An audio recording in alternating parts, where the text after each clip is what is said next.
साथियों नमस्कार। आज हम देवेंद्र सिंह सिब्बल जी से चर्चा करेंगे ट्रैफिक के विषय में, क्योंकि देवेंद्र जी का लंबा समय इंग्लैंड के लंदन शहर में गुजरता है और छत्तीसगढ़ भी आते हैं। तो लंदन में ट्रैफिक व्यवस्था कैसी है, रायपुर में कैसी है? लंदन भी एक राजधानी है, रायपुर भी एक राजधानी है। वो लगातार दौरा करते रहते हैं, तो आज हम उनसे जानेंगे कि यहाँ की बढ़ती आबादी और सड़कों पर वाहनों की संख्या, ट्रैफिक का ध्वस्त जो स्वरूप दिखता है, कैसे सुधार हो। तो मैं बताना चाहूँगा कि देवेंद्र भैया छत्तीसगढ़ मोटर स्पोर्ट्स एसोसिएशन के अध्यक्ष हैं और विगत 12 साल से वो इस एसोसिएशन को चला रहे हैं। इस एसोसिएशन के माध्यम से बहुत से इवेंट हुए हैं, तो वो इस बारे में बताएंगे। तो देवेंद्र भैया, अपना स्पोर्ट एसोसिएशन क्या काम करता है और कैसे आप उससे जुड़े हैं, बताना चाहेंगे? जी, छत्तीसगढ़ मोटर स्पोर्ट्स जो है 2000 में जब हमारा नया प्रदेश बना, जी मध्य प्रदेश से अलग हुआ, तो उस समय से ये कार्य कर रहा है। जी हमने पहली रैली योगी जी के जब वो मुख्यमंत्री थे, यहाँ से मेन पार्ट तक की रैली की थी, जिसमें एक बड़ी दुर्घटना भी हो गई थी।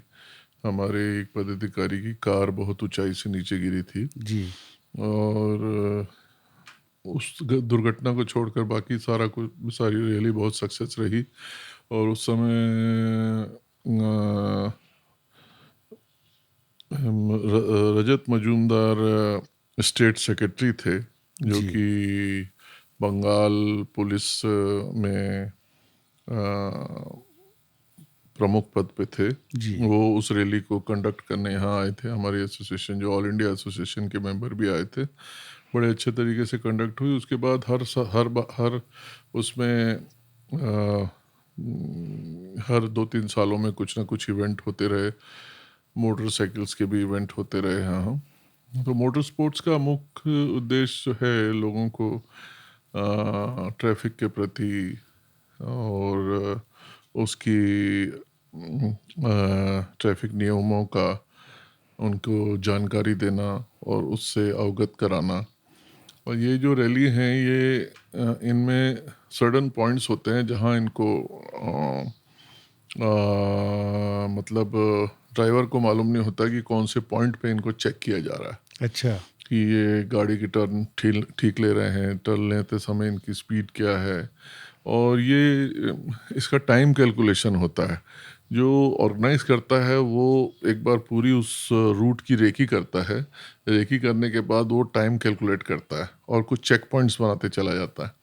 वो चेक पॉइंट्स सारे बनने के बाद वो चेक पॉइंट गोपनीय होते हैं, जो ड्राइवर को नहीं पता होते कि कहाँ कौन कौन से चेक पॉइंट हैं जहाँ वो चेक हो रहा है ड्राइवर। जी जी तो और ये स्पीड से इसका कोई रिलेशन नहीं होता, इसका टाइमिंग से रिलेशन होता है इस रैली अच्छा का, कि आपको कितने समय तक यहाँ पहुँचना चाहिए।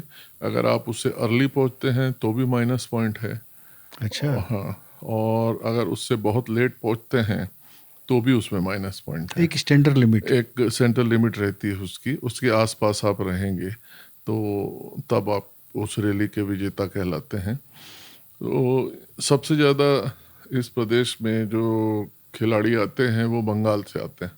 जी बंगाल के खिलाड़ी ज़्यादा हैं, उनकी गाड़ियाँ भी बहुत इक्विप्ड होती हैं, उनके स्पेशल शॉकअप्स होते हैं उन गाड़ियों पे। एक और जिज्ञासा थी देवेंद्र भैया कि जो जी कार रैली आपने यहाँ आयोजित की थी, जी, तो कोई भी कार अलाउ रहती है कि कुछ खास मॉडल की कार है? अच्छा, कोई भी कोई कार भी अलाउ कार। रहती है। जो प्रोफेशनल ड्राइवर रहते हैं वो उसको कार को मॉडिफाई कर लेते हैं। अच्छा वो उसके सस्पेंशन अलग लगवा लेते हैं जी और कुछ चीज़ें उसमें लगवा लेते हैं।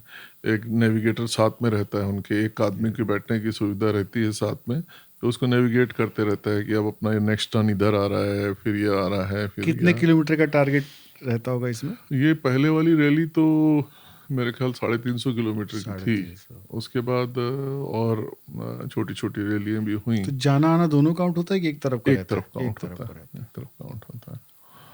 तो इस तरीके से होता है। पर मेन जो मोटर स्पोर्ट्स में है वो ये है कि लोगों को अवेयरनेस कराना।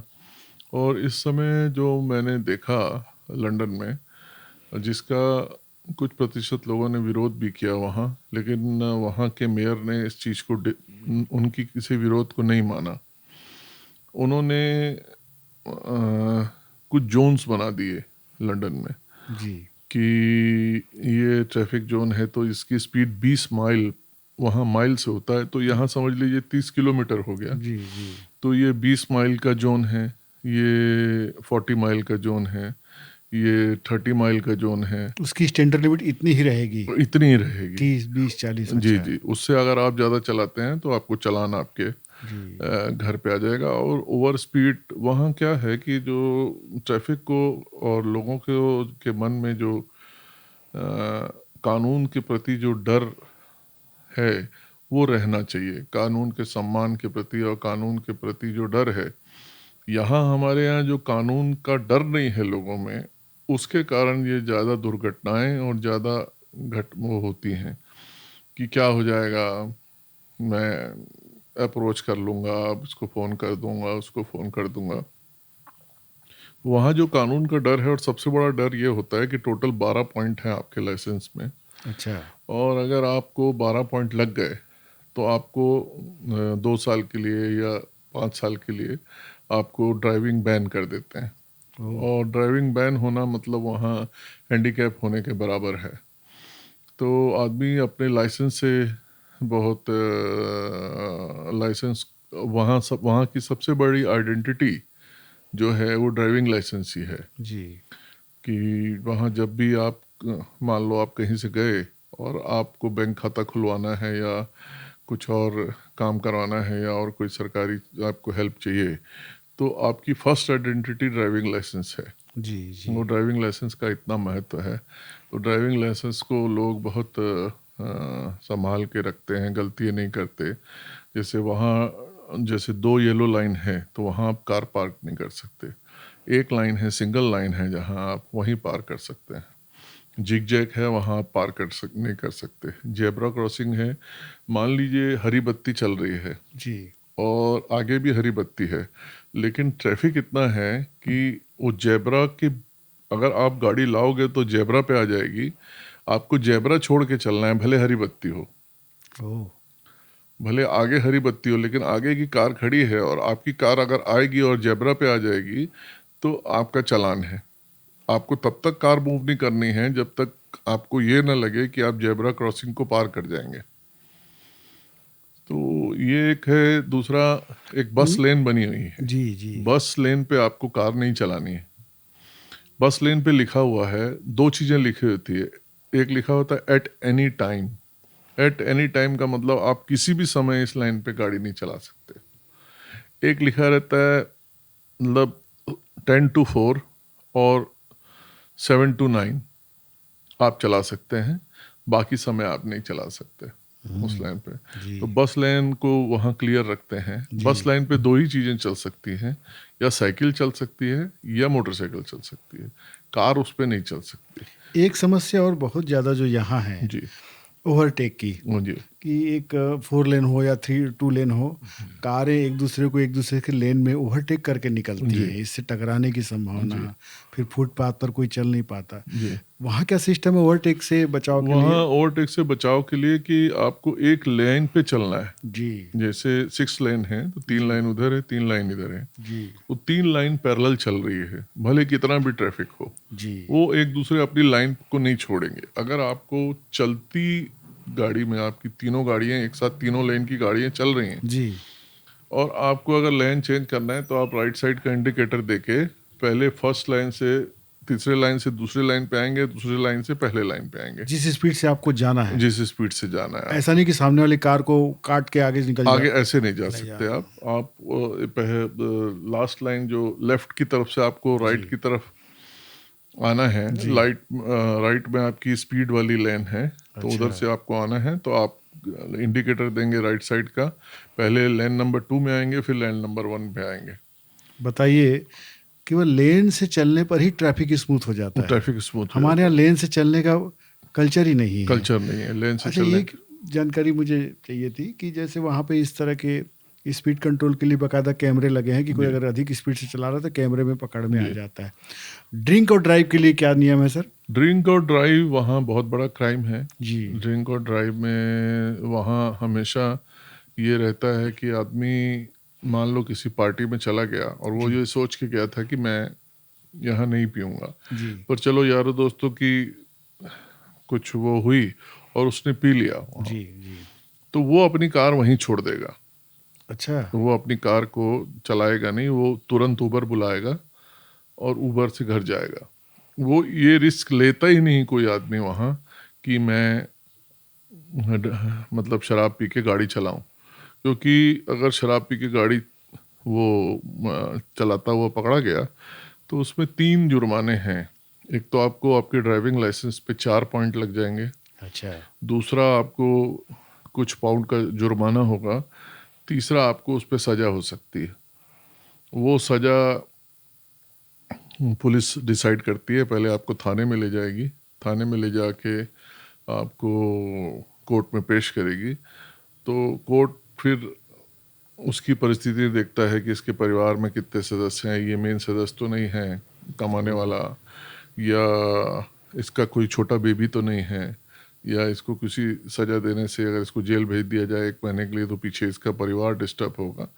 तो वहाँ कम्युनिटी सर्विसेज की सज़ा दी जाती है अच्छा। कि कम्युनिटी की शॉप्स हैं, आप वहाँ जहाँ फ्री में कपड़े बांटे जाते हैं, एक कम्युनिटी शॉप है जहाँ लोग कपड़े फ्री में दे जाते हैं, या और घर के जो फालतू सामान है वो फ्री में दे जाते हैं, उस शॉप में आपको काम करना है।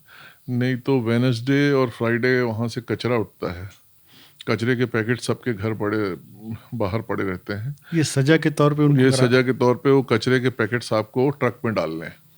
तो ये सजा के तौर पे 2 घंटे की सजा होती है हर दिन। अच्छा। तो मतलब आप अपनी नौकरी भी कर पाएं और 2 घंटे की आपको कम्युनिटी सर्विसेज की वो वाह। टोटल आवर्स कैलकुलेट करके बता देते हैं कि इतने घंटे की आपको कम्युनिटी सर्विस की सजा है, इसको आप पूरी करिए। वाह। तो इस तरीके से वो ट्रैफिक पे अभी जैसे लंदन में जोन बना दिया गया तो पूरा लंदन के अंदर का सिस्टम स्लो हो गया, गाड़ियाँ स्लो चलने लगी। अच्छा। तो लोगों को थोड़ी दिक्कतें भी हुई, लोगों ने विरोध भी किया, लेकिन वहाँ के मेयर ने उस पर कोई रियायत नहीं दी। उसका कहना है कि कम स्पीड में चलने से बहुत ही पॉल्यूशन कम होता है, जिससे अच्छा। एनवायरनमेंट को बहुत फ़ायदा होता है। तेज चलाने से जो ब्रेकिंग तो होती है बार कितनी बार, स्पीड उन्होंने कर दी थी निर्धारित? अलग अलग जोन पे सेंट्रल लंदन के आसपास 20 किलोमीटर की जोन, कॉलोनियों अच्छा। के अंदर 20 किलोमीटर, 20 माइल की, अच्छा, 20 20 माइल। माइल की मतलब 30 किलोमीटर 30 के किलोमीटर। अंदर की। अच्छा। और उससे एक्सीडेंट बहुत कम हुए, बहुत एक्सीडेंटों में बहुत कमी कमी आई आई, जी। बहुत कमी आई। और बिल्कुल कोई भी सेंट्रल लंदन की तरफ मैं रेगुलर रोज ही जाता था, तो किसी की कोई भी जुर्रत नहीं करता था कि उस स्पीड के नियम को तोड़े। और स्पीड की लिमिट को अगर आप क्रॉस करते हो तो उसमें आपको 4 पॉइंट आपके लाइसेंस पे लगते हैं, आपको जुर्माना होता है, तो आपके लाइसेंस पे इफ़ेक्ट होता है। ट्रैफिक पुलिसिंग वहाँ बहुत अच्छी है, जी। जैसा आप बता रहे जी। हैं। ट्रैफिक पुलिसिंग के लिए यहाँ के शहरों के लिए जी। और ख़ासकर रायपुर के लिए, क्योंकि एक बड़ा शहर बन भी रहा है और राजधानी भी है, जी। आपकी राय में क्या सुधार होना चाहिए? क्या लगता है आपको यहाँ? जैसे मैन पावर जहाँ होगा, जितना ज़्यादा जहाँ मैन पावर होगा, एक सिस्टम बनाना चाहिए। मैन पावर ज़्यादा डालने से कुछ लाभ होने वाला नहीं है, उस मैन पावर को सिस्टम में डालना चाहिए। जी। जी। जैसे मैन पावर जहाँ होगा वहाँ लीकेज होगी, वहाँ मैनिपुलेशन होगा, वहाँ वो होगा, करप्शन भी आ जाता है। करप्शन भी आ जाता है। एक सिस्टम होना चाहिए। जैसे एक छोटा सा उदाहरण है कि मेट्रो ट्रेन है जी। और एक ये नेशनल, हम लोग इसको नेशनल रेल, जो अपन जो रायपुर से दिल्ली जाने वाली ट्रेन को, इसको अपन मान लें नेशनल ट्रेन है। जी। जी। अब एक मेट्रो में किसी को सफ़र करना है तो वो मेट्रो प्लेटफॉर्म उसमें जाता है, जब तक वो टिकट नहीं कटाता वो 2.5 फुट की खिड़की वो पार कर नहीं सकता। नहीं कर सकता। और कोई भी देना नहीं चाहता, लेकिन कोई भी दिए बिना जा नहीं सकता। जी। जी। ये हुआ सिस्टम। और इधर ये नेशनल रेल है जिसकी प्लेटफॉर्म टिकट है। आपको प्लेटफॉर्म के अंदर जाने का नियम ये है कि आपकी प्लेटफॉर्म टिकट है, प्लेटफॉर्म दे के टिकट कटवा के आपको प्लेटफॉर्म के अंदर जाना है। नहीं तो आपको प्लेटफॉर्म के अंदर जाने की मनाही, नियम ये है। बिल्कुल। लेकिन कोई भी उस नियम को तोड़ता है और कोई भी बिना प्लेटफॉर्म टिकट दिए, और वो कोई आदमी सोच ले कि मेरे को रायपुर से दिल्ली तक की यात्रा मुफ्त करनी है, तो टीटी से आंख चुरा के कभी इस डब्बे से उस डब्बे, उस डब्बे से उस डब्बे करते हुए दिल्ली तक जा सकता है। जी। लेकिन इस मेट्रो ट्रेन में आप 5 किलोमीटर की भी यात्रा जो बिना है टिकट के नहीं कर बिना सकते। टिकट के नहीं कर सकते। तो ये एक सिस्टम है, जी। और वो मैनुअल है। वो है। तो अपने को एक सिस्टम बनाने की जरूरत है कि ये सिस्टम है, इन सिस्टम को फॉलो करना है। जैसे जैसे जो जो आदमी इस सिस्टम को ब्रेक करेगा, उसके लाइसेंस में पॉइंट लगने चाहिए। कोई ड्रिंक एंड ड्राइव करता है तो उसके लाइसेंस पे पॉइंट लग जाए, उसको वार्निंग मिल जाए कि ये तुम्हारा लाइसेंस जो है, ये 4 पॉइंट लग गए, इसमें 8 और लगेंगे तो आपका लाइसेंस कैंसिल हो जाएगा, आप जी ड्राइव नहीं कर जी सकते। जी। नशा जो है, नशे के कारण कई ऐसी दुर्घटनाएं होती हैं जिसमें निर्दोष लोग मारे जाते हैं। रोड में चलते हुए लोग मारे जाते हैं, रोड लोग में किनारे सोए हुए लोग कुचले जाते हैं। जी जी। ऐसी बड़ी बड़ी घटनाएं होती हैं, ये सब ड्रिंक एंड ड्राइव के कारण है।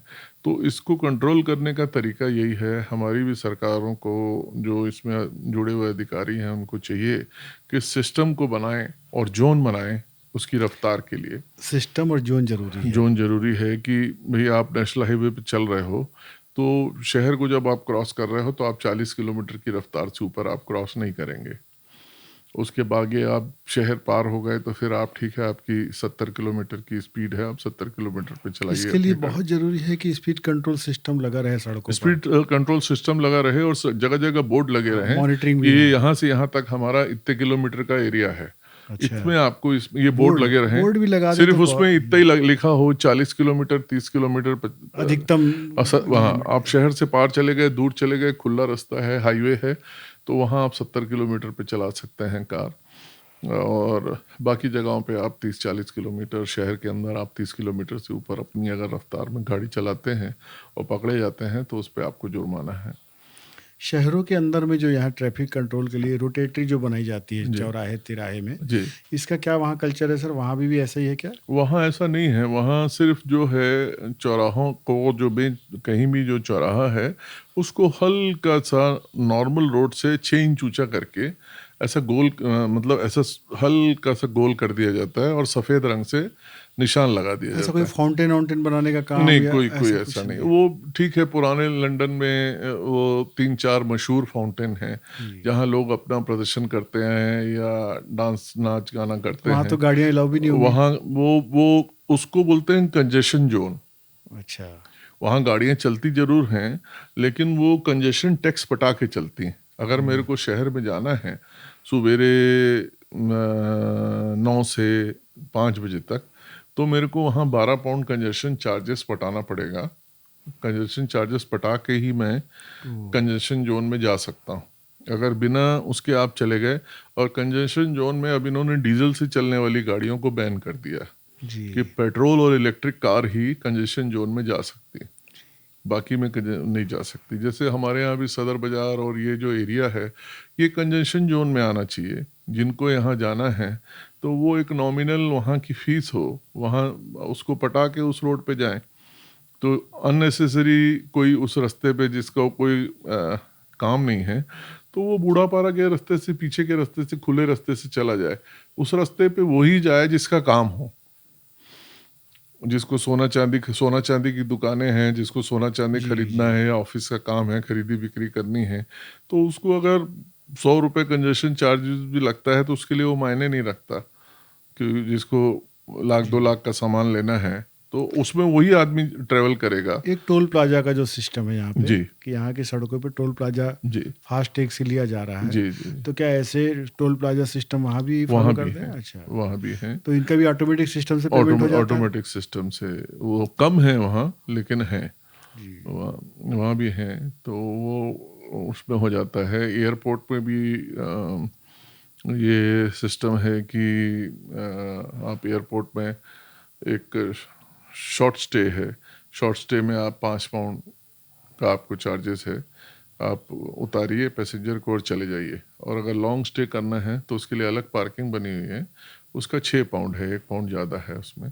पर गाड़ियों को भी एक खास वर्षों तक, कुछ सालों तक ही उसको ठीक रखा जाए, फिर जी माना जाता है कि स्क्रैप में जा सकती है, स्क्रैप जी वैल्यू आ जाती है। जी। अभी यहाँ भी सरकारों ने 15 साल 20 साल ऐसा कुछ वो रखा है। वो वो वही वहाँ भी वही है, 15 साल का नियम है। जी। और वहाँ हर साल गाड़ी की एमओटी, अच्छा। एमओटी मतलब इसका मेंटेनेंस का पूरा टेस्ट, एमओटी आपको हर साल कराना है। सभी एमओटी गाड़ियों मस्ट में। है आपकी। अगर आप बिना एमओटी किए आपकी गाड़ी 1 साल के बाद, वो एमओटी की पीरियड के बाद भी अगर आपने चलाई तो उस पे भी चालान है। तो उसका कैसे जांच होती है? को और प्राइवेट वो एजेंसी करती है? वर्कशॉप्स बने अच्छा, हुए वर्ष। हैं, उन वर्कशॉप में आप अपनी गाड़ी ले जाइए, वो एमओटी कर देते हैं अच्छा। कि इसमें कोई एक्स्ट्रा पोल्यूशन नहीं हो रहा है, कोई कमी नहीं है, इसकी ब्रेक ठीक है, इसकी खास करके बैक लाइटें ठीक हैं। अच्छा। बैक लाइटें टूटी हुई नहीं होनी चाहिए, क्योंकि जब आप ब्रेक लगाते हो तो पूरी वो लाल लाइट जलती है, तो पीछे वाले को पता लगता है कि आप ब्रेक लगा रहे हैं, ओह। तो पीछे वाला उससे रुकेगा। अगर आपकी लाइट खराब होगी, वो खराब होगी, तो पीछे वाले को पता ही नहीं चलेगा, वो आपकी कार में लाके मार देगा गाड़ी को। तो एमओटी ये का यही निगरानी होता है। बहुत हाँ, जरूरी है। ये जो है इंडिकेटर आपके सही हों, आप किस तरफ जाना चाहते हैं, पीछे वाले को कैसे पता चलेगा आप लेफ्ट में जाना चाहते हैं। तो इंडिकेटर जब आप लेफ्ट के में देंगे तो वो पहले से अपनी कार को स्लो कर लेगा कि आप लेफ्ट की तरफ मुड़ने वाले हैं, या आप जो है फास्ट जोन में जाने वाले हैं या स्लो जोन में जाने वाले हैं। वो इंडिकेटर बहुत मायने रखता है उसमें। तो एमओटी ये सब चीज़ें उसको कवर करती है। आपकी बातों से ऐसा लग रहा है जी। कि केवल 4 पॉइंट पर भी अगर यहाँ अगर फॉलो यहाँ कर दिया फोकस जाए किया जाए। कि सड़कों में स्पीड लिमिट कर दें, जी जी ड्रिंक एंड ड्राइव पर मॉनिटरिंग करें जी और गाड़ियों का मेंटेनेंस करते रहें, जी, बहुत सी दुर्घटनाओं से बच बचेंगे, सकती हैं, लोगों प्रदूषण की से जान बचें, बच सकती है, प्रदूषण से बच सकते हैं। प्रदूषण से बच सकते हैं, लोगों की जानें बच सकती हैं। अभी और सिस्टम में डालना हर चीज़ को। जी जी। अभी एक दुर्घटना हुई, देख के रोंगटे खड़े हुए।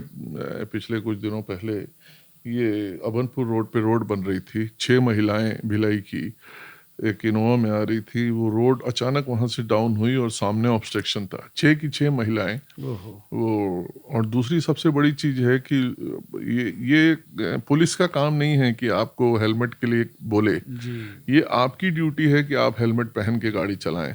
सबसे ज़्यादा इंजरी जो होती है वो नेक यहाँ से टूट जाती है जब आपको जर्क लगता है, जब आप कार में होते हैं बिना सीट बेल्ट पहने, और गाड़ी जब झट। टकराती है किसी चीज़ जी से, जी। तो फोर्स से उसकी स्पीड डबल हो जाती है। आपकी नेक कितनी जोर से वो होती है कि आपकी नेक बोन यहाँ से टूटती है, उसके कारण डेथ होती है। ओह। मैक्सिमम डेथ जो है वो इसके कारण होती है। तो हम लोग अपनी सीट बेल्ट पहन के रखें। पीछे वाला पैसेंजर भी ये ना समझे कि मैं पीछे बैठा हूँ तो सेफ हूँ। पीछे वाला पैसेंजर सबसे पहले फुटबॉल की तरह उछल के सामने की फ्रंट स्क्रीन से टकराता है, ओह।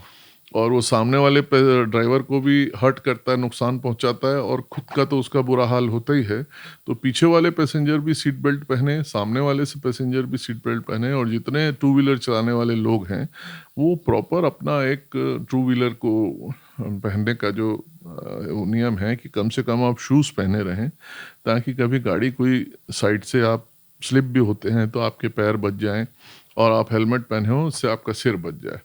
वहाँ तो पूरा यूनिफॉर्म होता है जिसमें आपकी कोहनियाँ वोहनियाँ ये भी सब कवर होती हैं प्रॉपर। धीरे धीरे ये आ रहा है सिस्टम। यहाँ भी लोग जो हैं, जो अब स्पीड की गाड़ियाँ ले रहे हैं, वो यूनिफॉर्म ले रहे हैं। बड़ी कंपनियों ने, हीरो होंडा जैसी कंपनी, हीरो ने भी इसके यूनिफॉर्म बनाने शुरू कर दिए हैं, और यूनिफॉर्म लोग खरीद रहे हैं बड़े काफ़ी। ये समय आएगा, लोगों को अवेयरनेस आएगी। ये अवेयरनेस तो सबसे ज़्यादा ज़रूरी है कि आप हेलमेट और सीट बेल्ट का ध्यान जी जी। ज़रूर दें। बहुत हमारे यहाँ की भी रोडें बहुत तेज़ बन बहुत रही तेज हैं, चल जी। और अभी जो नई रोडें बन रही हैं वो बहुत ही अच्छी रोडें हैं, तो गाड़ी की उसमें स्पीड बढ़ जाती है। स्पीड बढ़ जाती है। अब भिलाई में एक नागपुर में एक रोड बनी जो सीधा बॉम्बे के लिए निकल रही है, तो वो रोड जैसी बनी उसके कुछ ही दिनों बाद 100 से ज़्यादा एक्सीडेंट हुए, ओह। कि लोगों के टायर कमज़ोर थे और उस रोड पे तेज़ गाड़ी चलने से टायर फटे और लोगों के एक्सीडेंट हुए।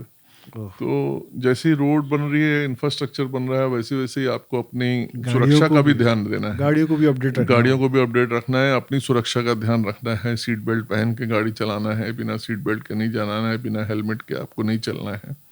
तो ये सारी चीज़ों पे ध्यान देने की ज़रूरत है। आपने बहुत ही अच्छी जानकारी दी जी, आज, धन्यवाद। और मैं आपका बहुत बहुत शुक्रिया अदा बहुत करता हूँ कि मेरे दर्शकों को ये जानकारी इतने काम की होगी।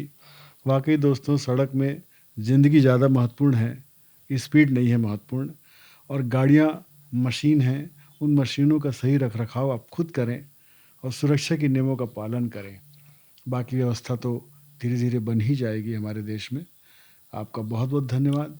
आपको भी बहुत बहुत आपका भी धन्यवाद। बहुत बहुत धन्यवाद अजय जी। थैंक